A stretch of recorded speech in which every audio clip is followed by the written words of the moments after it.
Quem é o DPO? Eu sou Bruno Lauter-Jung, estou com o Felipe Tomé e esse é o Tal do Hacking. Felipe, um cargo que cresceu, surgiu e tomou conta do mercado, hein? Contexto histórico aí, desde 2018 crescendo. O que você vê? Como você está olhando para esse cargo?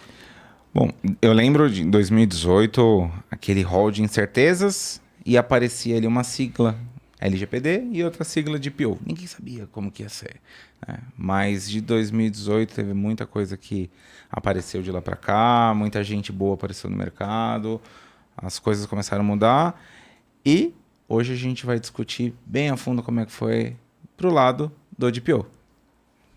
Nosso convidado já não é nem mais convidado, né? Ele já aparece aqui.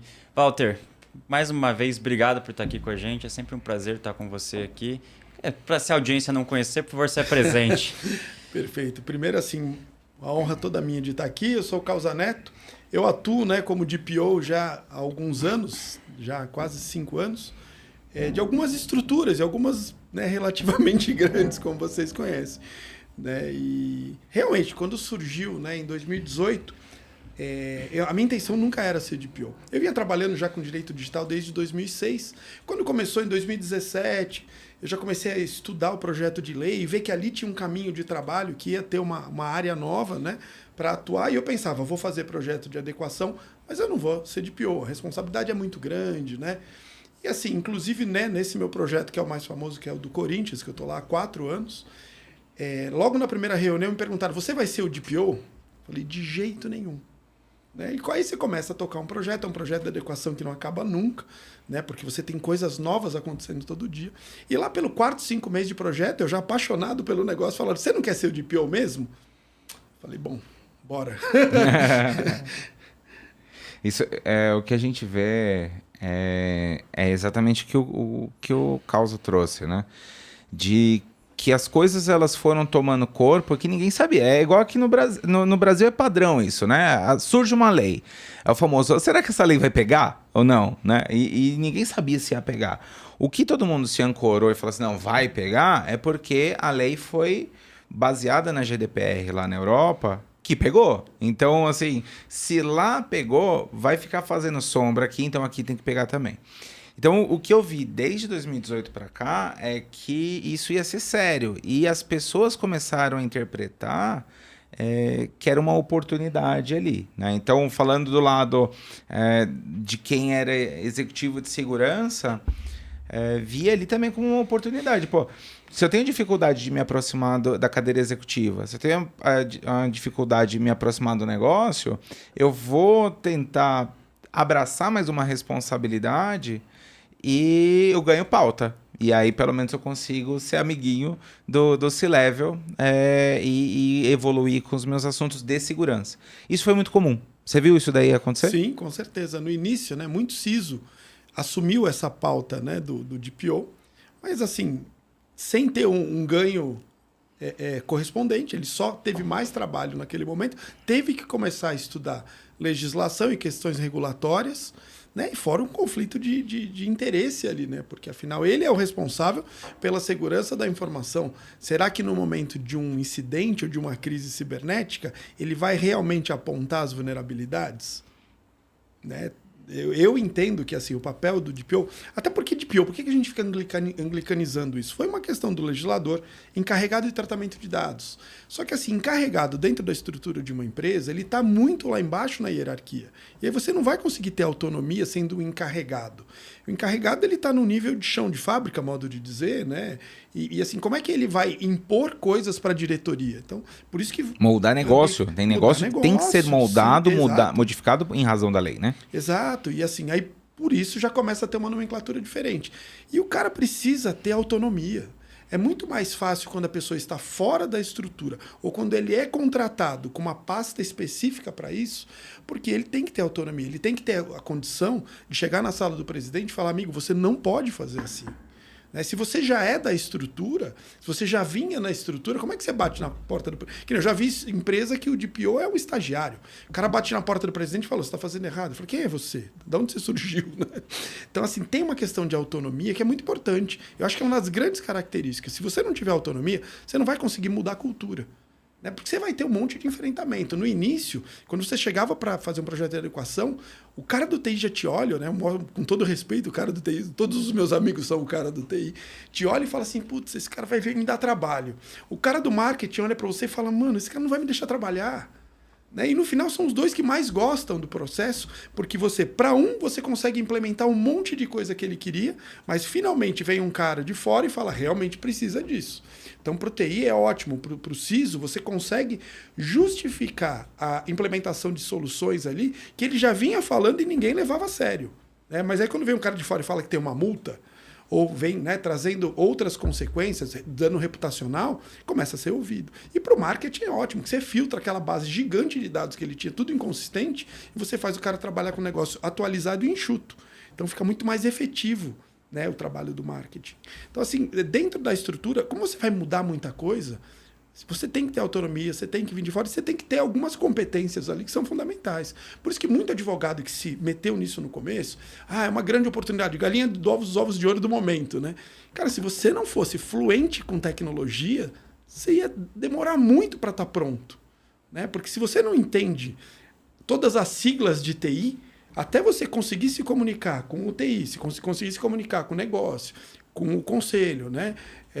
Com o jurídico. Então você tem que ter ali, você tem que ser meio um camaleão, né? Ser meio um ornitorrinco, né? Que você tem bico, você tem pena, você bota ovo. E é venenoso. E é venenoso. O DPO ele é meio um ornitorrinco dentro da estrutura, né?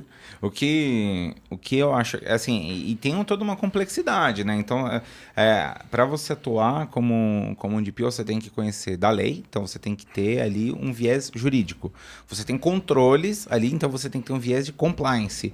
Esses controles são tecnológicos, você tem que conhecer de tecnologia. E controles de segurança, você tem que conhecer de segurança.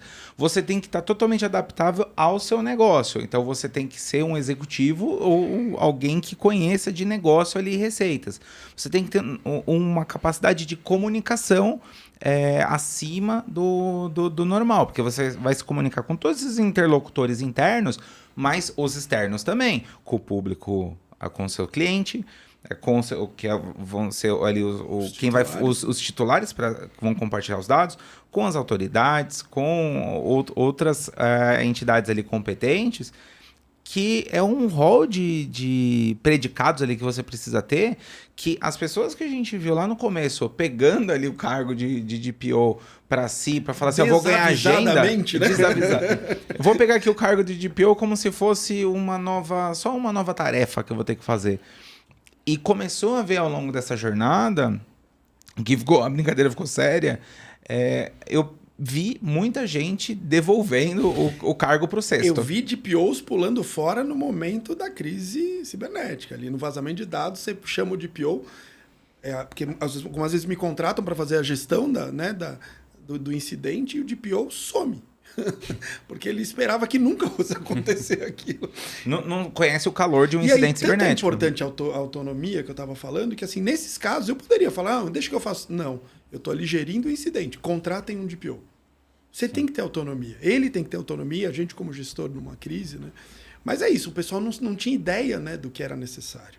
Eu, por sorte, na verdade, a minha vida, ela veio trazendo os leguinhos que precisava para fazer esse lego final. Eu fui militar e trabalhei com segurança da informação, quando eu tinha dos 18 até os 20, eu fui oficial do Exército. Eu gostava de programação quando eu tinha 14, 15 anos, lá, TK90X, na TV, colecionava revista Input. Aí mistura isso, mistura com segurança da informação. Aí eu fiz faculdade de Direito.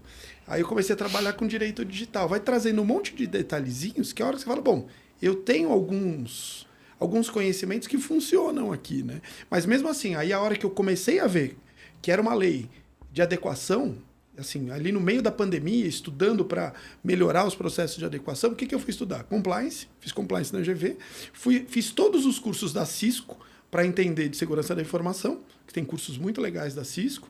Eu fiz investigação corporativa na LEC, que eu falei, eu preciso saber entrevistar as pessoas, eu vou ter que fazer mapeamento de dados. Aí os caras vêm com mapeamento por software. Entrevistando as pessoas já é difícil. Né? Sempre vai ter um computador embaixo da mesa cheio de informação que não está no sistema. Então, assim, se você não souber dialogar, a comunicação que vocês falaram, você tem que se comunicar com todo mundo ali. Você acaba sendo um elo entre vários mundos dentro da empresa. E se você fizer bem esse papel, você melhora toda a estrutura ali. Né? É entender que você não está ali, como eu vejo alguns casos, né, de POs que são plataformas, assim. É um trabalho, ok, ele atende à legislação? Talvez. Mas assim, ele vai fazer a mudança de cultura que precisa dentro da empresa? Ele vai estar lhe dando treinamento? Ele vai estar respondendo dúvida do colaborador no dia a dia? Não vai. Então, assim, é um cargo muito complexo, assim, e que é fundamental hoje. Eu vejo muita empresa grande que não tem DPO, é um absurdo. Você vê, a própria NPD fez uma listinha lá de 20, pelo menos que não estavam publicizados, né? Mas, assim, eles foram modestos, dava para ter feito uma listinha de 20 mil. Sim. Era só entrando em sites, né? E qual é a responsabilidade no caso do DPO que pula fora no momento de incerteza, no momento de incidente cibernético? Qual a responsabilidade dele daquele momento legal, falando? Assim, hoje não existe uma responsabilização direta pela legislação aqui no Brasil. Na Europa existe. O DPO ele vai preso, dependendo do que acontece. Aqui o que a gente tem um entendimento da jurisprudência de que, assim, se você sugerir algo, e se algo for implementado e trouxer problema, você não responde. Agora, se você deveria ter sugerido, você não sugeriu e tem um problema, você responde. A negligência. É negligência. Você responde judicialmente, né, depois de um processo judicial ou um processo interno administrativo, dependendo das normas de compliance da empresa, ali, das políticas da empresa. Mas assim, não existe uma responsabilização tão forte quanto tem na Europa, o que era necessário. Mas isso também traz um problema. Você vê que tem um monte de empresa que já não tem DPO porque não quer ter custo. E assim, um DPO, se tiver a responsabilidade civil igual tem na Europa, ele tem que ter um seguro de responsabilidade civil. Eu jamais seria DPO na Europa sem um seguro que a empresa me pagasse de responsabilidade civil. Aí vai ficando caro, aí o brasileiro vai deixando de lado, né? Mas essa responsabilização, ela é de acordo com o mandato, né? Sim. Então, por exemplo, se o que eu acredito que é o caminho que o Bruno perguntou, se eu, por exemplo, fui um DPO negligente, não tomei minhas ações, não sugeri melhorias, não cuidei dos meus dados, eu nem aí para nada. Apareceu um incidente, que surpresa. Apareceu um incidente e eu pulei fora. No mesmo momento, eu liguei para o CEO e falei assim, tô fora, pedi as contas. Esse cara, ele vai responder por aquele problema que ele causou pela negligência dele ou não? Então, eu vou até mais longe. Não precisa ter sido um problema da negligência dele. Hoje, a gente tem a resolução, né, de comunicado de incidente, que ela diz que você tem que responder os incidentes de impacto em 3 dias úteis. Vocês já participaram aqui, vocês conhecem como que é um procedimento de incidente de segurança. Você tem que preencher o formulário da NPD, que se você não tiver um CISO forte, não tiver um DPO forte, não tiver comunicação forte, você não consegue responder aquilo em 3 dias. E tudo muito bem estruturado e mapeado. Você tem uma comunicação que você tem que fazer com o titular nesses mesmos 3 dias. Com a NPD você tem que dar todas as informações técnicas. E para o titular você tem que dizer, olha, seus dados vazaram, a gente já sabe o que aconteceu, a gente já resolveu. Se você tiver problema, fala com a gente. Então você tem que fazer uma linguagem positiva aqui, uma linguagem técnica ali em 3 dias úteis. O DPO que pede demissão no primeiro, no segundo dia, ele vai gerar um prejuízo para a empresa, que você não vai conseguir. E assim, aí você corre o risco de multa, corre o risco de dano reputacional. E eu entendo que tem uma responsabilidade direta aí. Porque assim, tudo bem, você quer sair da empresa, você espera terminar o incidente, você sai. Mas você estava aqui até agora. A gente vai ter que fazer resposta que depende do seu conhecimento, do que você mapeou, do que você tem de política feita. E esse caso independe do DPO ser interno ou terceirizado? Independe. Pode ser terceirizado, pode ser empresa, pode ser o que for. Eu entendo que tem responsabilidade, sim. Porque você vai gerar um prejuízo para a empresa, né? Aí você vai lá no Código Civil, a responsabilidade nem está na LGPD, está no Código Civil mesmo. Quando você gera prejuízo a alguém, você tem que reparar. E você vai gerar um prejuízo. Porque você sair... É como você sair... imagina que o atacante resolve pedir demissão na hora de bater pênalti. Aí o time perde, fala, mas era você. Pois não, é. Eu tô fora. Pois é. Não, bate o pênalti e vai embora depois. E como Um exemplo bom esse. Como que você vê o perfil do DPO para esse ano de 2025? Essa mudança, justamente a gente deu esse contexto histórico, o surgimento do DPO, o surgimento da LGPD, pessoas que às vezes fossem de fora do jurídico pegando esse cargo. Mas e hoje, como que é o DPO 2025? Olha, a gente vem aí com 7 anos, né, de LGPD promulgada, né, 5 anos em vigor. No começo, a gente teve esse monte de gente que quis trazer o cargo, às vezes por ego, às vezes por, né, por querer ter mais responsabilidade, às vezes por querer, né, ter mais relevância dentro da empresa. Muitos advogados acharam que isso ia ser muito interessante, que era uma mina de ouro. Profissionais de tecnologia que estavam deslocados no mercado resolveram entrar nessa pauta. Então, assim, no começo eu acho que teve um amadorismo, assim, geral. Sim, a gente teve que aprender. Eu tinha alguns predicados que me ajudavam, mas eu tive que aprender o que fazer ali. Eu não sabia, ninguém sabia. A lei estava começando. Agora, hoje, 5 anos depois, para mim, está muito mais profissional. E aí, o que eu vejo? Que tem muitos DPOs que vêm do jurídico, mas que hoje dialogam bem com tecnologia. Vejo muitos casos. E, para mim, a surpresa, o que eu achava mais difícil, porque a gente está falando de exatas e humanas, né? Tem muito profissional de tecnologia que resolveu estudar legislação, que resolveu estudar compliance, e os caras são muito bons de POs. Mas se você não mesclar, e são mundos diferentes. Né? Eu tenho um filho de exatas. Cara, humanas é uma coisa, exatas é outra. E você tem a mesma cabeça, você não vai ter. No máximo, você vai ser um cara de humanas que entende um pouco de exatas, ou um cara de exatas que entende um pouco de humanas. Mas a partir do momento que você se predispõe a entender esse pouco, você já vai ser um profissional. E eu acho que, assim, cada vez melhor. Eu tenho participo de muito grupo de discussão, participado de alguns grupos efetivos, não só de rede social, de WhatsApp, de profissionais de tecnologia e que estão sendo permeados aí pelos advogados que resolveram investir de verdade, né? Porque os curiosos saíram. Quando eles viram que ia dar trabalho, você tinha que estudar muito mais do que no direito convencional, porque ninguém te ensinou isso na faculdade. Então, sim, a maioria pulou fora. Mas quem resolveu se dedicar, né? Cara, hoje são profissionais muito bons. Eu vejo, assim, me orgulho da classe hoje, assim, no geral, assim. Tem uns expoentes para cima e uns para baixo, mas no geral, o grosso, eu acho que é uma área que tá muito profissionalizada hoje. E hoje, assim, como você comentou, né? 7 anos já depois da lei, 5 anos de vigência, muita coisa já foi investida ali e algumas empresas caminharam bem. Outras ainda não caminharam tão bem, outras nem caminharam. Mas acredito ser a minoria aqui. E aí eu lembro que lá no começo se falava assim, precisa-se de um ROPA lá, um registro de todas as atividades para fazer um mapeamento de onde que trafega os dados, com os controles e tudo mais. Esse era um ponto base ali que as empresas estavam buscando ter. Isso, hoje já dá para assumir que as empresas que caminharam, hoje já passou batido. Existe hoje, como que você vê que as empresas hoje estão com controles básicos e controles já mais avançados? Em outra palavra, a pergunta, em qual grau de maturidade você vê que não só o DPO, mas as empresas que hoje tratam os dados pessoais de uma forma profissional, elas estão hoje? Elas estão tratando sério, mas estão num estágio um pouco mais incipiente ou elas estão bem? Se a gente for ver a legislação a ferro e fogo ali, a LGPD a ferro e fogo, muita gente não está seguindo o livro. Mas está tratando bem de uma forma um pouco mais macro. Porque assim, né, o próprio ROPA, você vai lá ter um registro de todas as operações.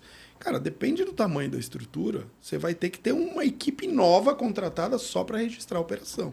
Então você faz uma coisa macro, você faz por lotes, por pacotes, por áreas. Então você sabe que aquelas operações são assim, mas você tem que ter um registro de tudo para eventualmente no incidente você ter os logs ali, você conseguir pesquisar. Mas assim, é o sistema que está fazendo. Você não vai ter um relatório de registro que você, fizemos o relatório de hoje, não. Você vai tendo todas as informações muito bem guardadas para na necessidade de um relatório você colher. Então assim, eu acho que respondendo bem a tua pergunta, as informações estão todas organizadas no geral de quem está adequado, mas assim, efetivamente ninguém tem um relatório pronto ali. Né? O que é um problema. O que é um problema, sabe? Porque é uma das coisas que a autoridade ela tem por premissa pedir logo de partida, de uma autuação. Me dá o registro das suas atividades. Você tem que ter a condição de dar de imediato. Então, por isso que você tem que ter a informação toda organizada. Agora, assim, você vai fazer relatório todos os dias de tudo, é uma loucura, né? Hoje, quantas empresas no Brasil estão de fato adequadas? Pergunta maldosa sua. Olha, Bruno, eu vou te falar de verdade, realmente adequado, eu acho que uns 30%. Eu acho que por aí. Talvez sendo bonzinho ainda. Porque o que eu tenho visto? É essa história da lei não pegar, né? Por que tem essa história da lei não pegar? E por que a LGPD, de fato, não é a preocupação maior dos profissionais hoje, né? dos executivos hoje? Porque, assim, não é uma lei que veio da necessidade da população. Que a gente aprende na faculdade de Direito, a lei emana da necessidade da sociedade. Não, ninguém...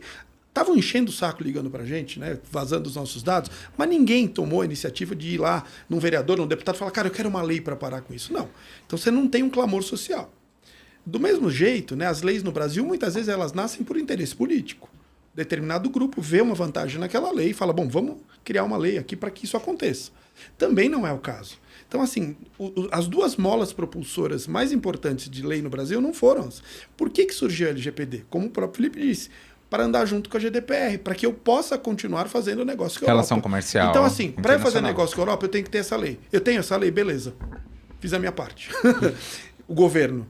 Né? Assim, agora, e aí aqui dentro de casa fica o abacaxi, né? Fica o abacaxi. Agora a gente continua com o canal comercial aberto, mediante a isso. E isso representa o quê? Um Começa abacaxi. O que realmente faz o mercado rodar hoje de privacidade.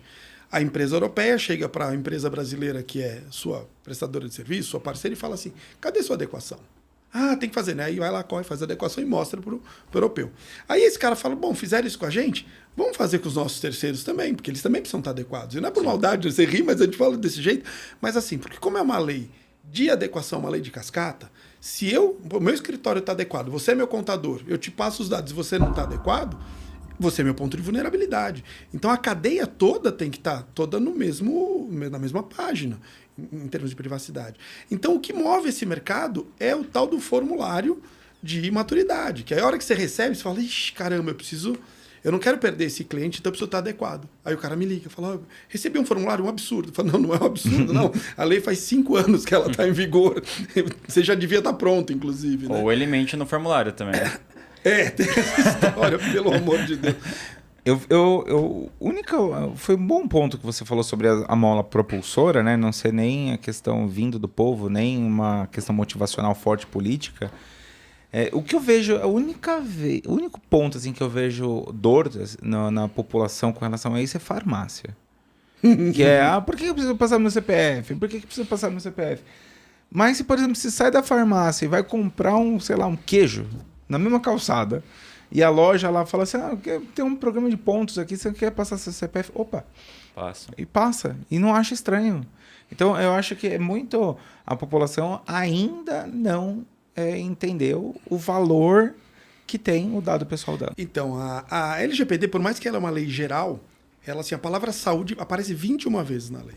Então, tem uma preocupação realmente do legislador, da sociedade, com o que sempre se fez com os dados de saúde, né? Para parametrizar aí seguro de vida, plano de saúde, né? Que antigamente o pessoal tirava a cópia lá, né?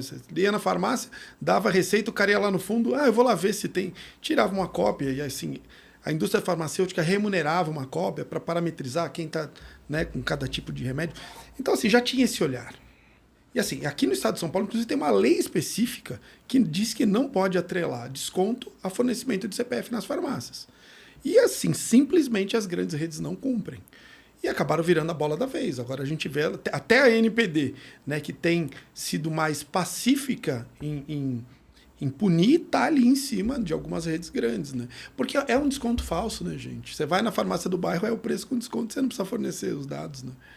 É incipiente isso daí. É complicado, mas eu acho que não só as farmácias, mas o setor da saúde evoluiu muito quando a gente fala de hospital. Então é um setor que tem uma preocupação. Não é o setor mais visado, realmente ele não é o mais atacado, mas eu vejo uma preocupação. Pelo menos eu enxergo cobrindo o setor da saúde como um setor mais preocupado e adequado. Não sei, talvez você possa dar uma resposta melhor.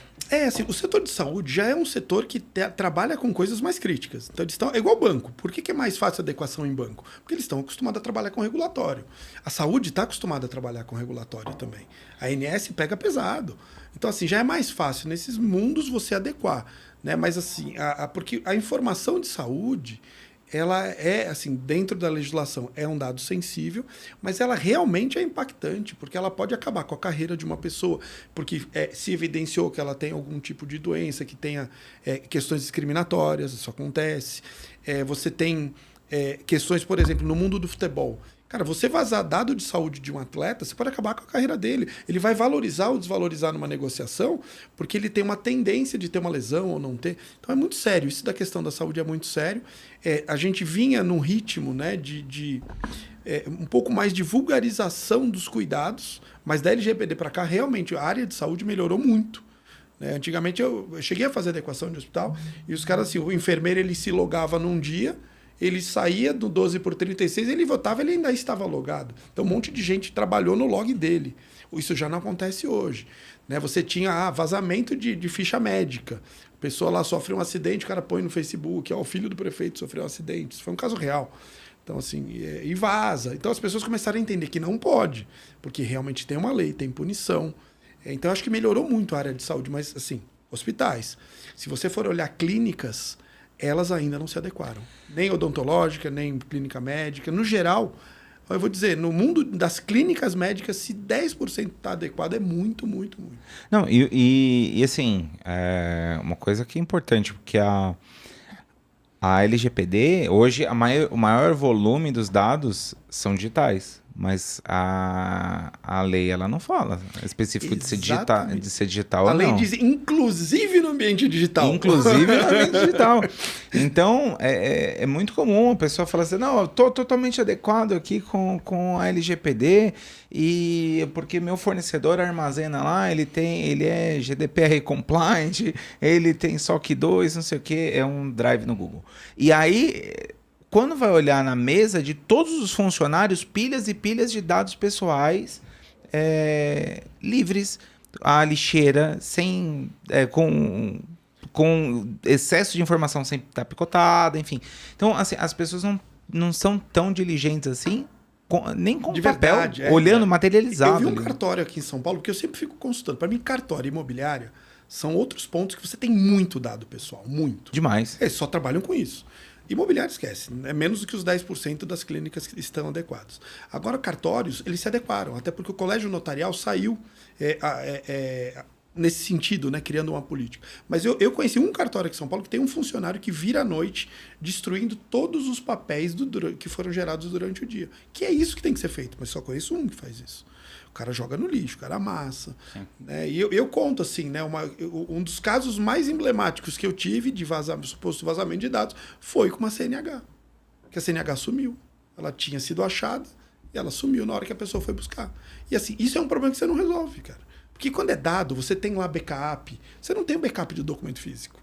Se o documento físico extraviar, você tem um problema de LGPD, por incrível que pareça. E as pessoas não pensam nisso. Nessa época, bem no começo da LGPD, eu fiz um trabalho para uma montadora e eu fiz algumas validações de engenharia social lá. E uma delas foi uma técnica chamada de dumpster diving. Você pega o lixo lá e vai olhar o que tem ali de dados. Sim. E foi o primeiro. Eu peguei um latão lá, peguei uma pilha de papel, levei para uma sala de reunião, me tranquei lá. Hora que eu espalhei na mesa... comecei a pegar dado pessoal. Eu acertei o lixo perto do pessoal que cuidava de frota. Então, eu pegava a frota de carro lá dos gestores, bateu, precisava fazer revisão e tudo mais. Pilhas e pilhas de papel com CNH, com dados de endereço e tudo mais. E aí o pessoal começou a falar, pô, mas por causa dessa lei, preciso prestar atenção até nisso? Sim. E cabe ao DPO ter esse olhar. Sabe outra coisa? Impressora locada. Cara, a impressora tem 100 últimas memórias, o cara leva embora, ele imprime de novo. Ou você até, né? Eu falo, impressora do financeiro tem que ficar dentro do financeiro. Tem empresa que deixa fora. Eu não sei que você tem aquele sistema de crachá, de senha, mas é sempre um risco, porque assim, você não está olhando para isso, mas esse é um ponto de vazamento de dados. O risco físico é muito ignorado às vezes. Muito. E se você pensa numa frota, por exemplo, pode ser usado para qualquer tipo de fraude. Qualquer tipo de fraude, exato. Não necessariamente uma fraude digital. Porque ali misturava dados da pessoa, do veículo, cartão de crédito. Muitas das vezes a frota era carro alugado, então dados da locadora com cartão de... Era um absurdo. Eu já cheguei em casos de pedir, como DPO, pedir apoio psicológico para funcionário. Porque estava no nível de estresse que ia cometer um erro e vazar dados. Para mim estava evidente. Né? Então você tem que olhar para tanta coisa realmente. Não dá para ser aquele, o meu DPO é um sistema. Esquece, meu DPO é um cara que veio aqui uma vez, falou aí com o pessoal, o cara fez um treinamento, né, nos últimos 3 anos. Esse cara não é o DPO, esse cara está cumprindo uma ficha ali, uma finalidade meramente burocrática. Mas se tiver problema, esse cara não é o seu DPO.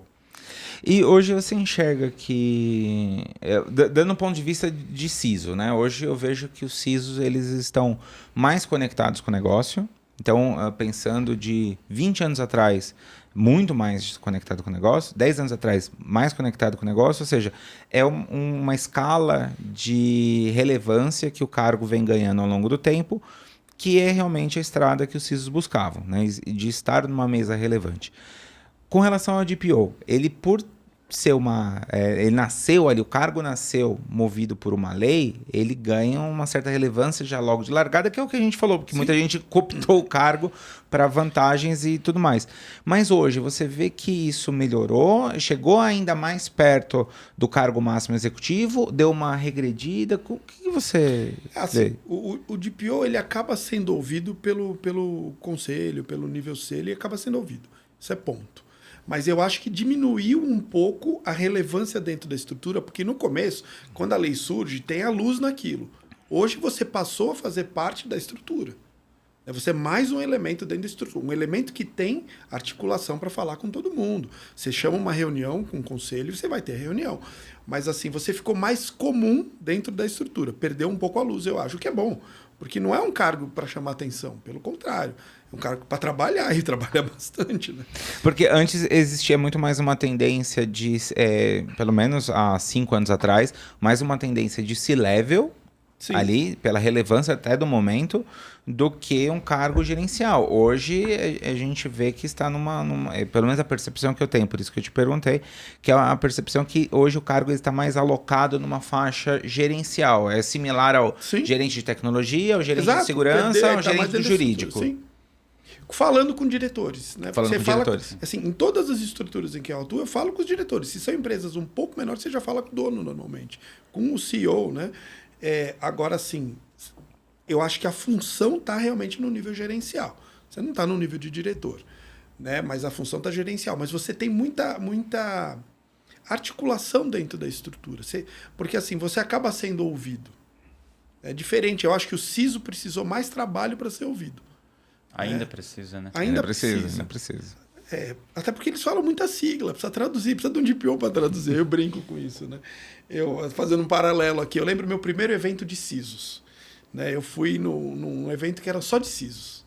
Até os meus amigos todos estavam ali, né? A turma toda. Aí eu chego, eu começo a ver, cara, eu começo a ouvir as palestras e começo a pensar assim, e juridiquês é que é difícil, né? Aí eu começo a anotar um monte de sigla, gente. Eu venho trabalhando com isso, e eu ali começando a anotar um monte de sigla. E assim, que é isso? Quer dizer isso? Que é isso que precisa para você trabalhar, né?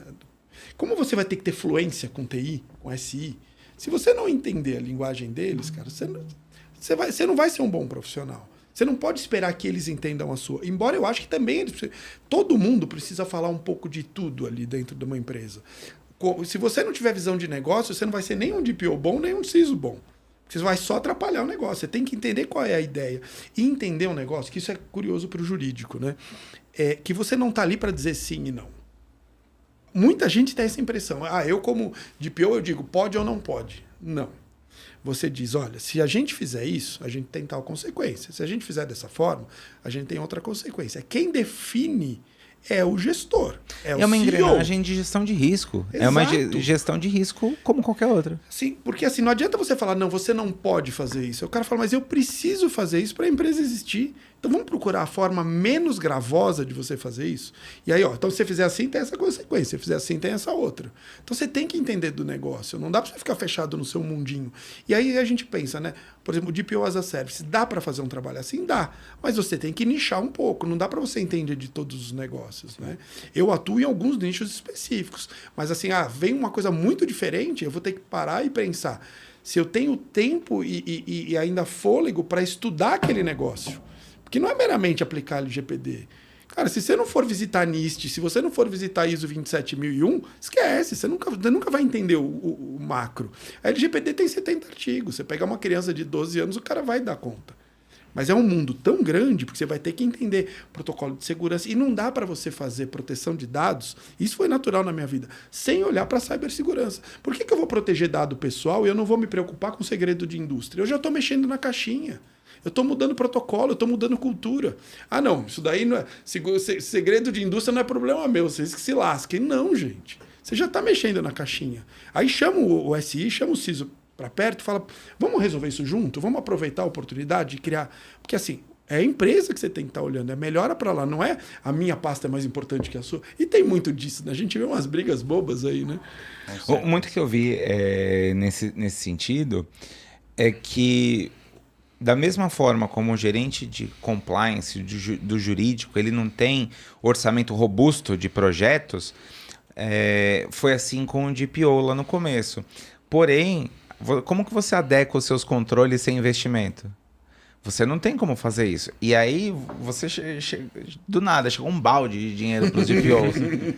E o pessoal olhava para o lado e falava, até agora não chegou para mim, por que chegou agora, né? E muita gente sobre movimentar o que você comentou. Se eu vou aplicar um controle de criptografia, de tráfego... Só dados, porque o meu problema é dados. O resto esquece. Não, traz para todo mundo e todo mundo acaba ganhando nesse processo, né? Com certeza. Foi um papo muito bom. Walter, sempre uma honra trazer você aqui no programa. E eu queria agradecer muito a participação de vocês e espero revê-los em novos podcasts da TI Insight. Não tenho dúvida que a gente vai rever o Walter por aí. Com certeza. Olha, eu só tenho a agradecer, me sinto super confortável aqui, né? Me sinto um parceiro aí da TI Insight, de vocês. E é sempre uma honra, é sempre bom esse bate-papo. Nunca é um podcast, nunca é uma entrevista, é sempre uma conversa de amigos, né? Com certeza. Muito bom.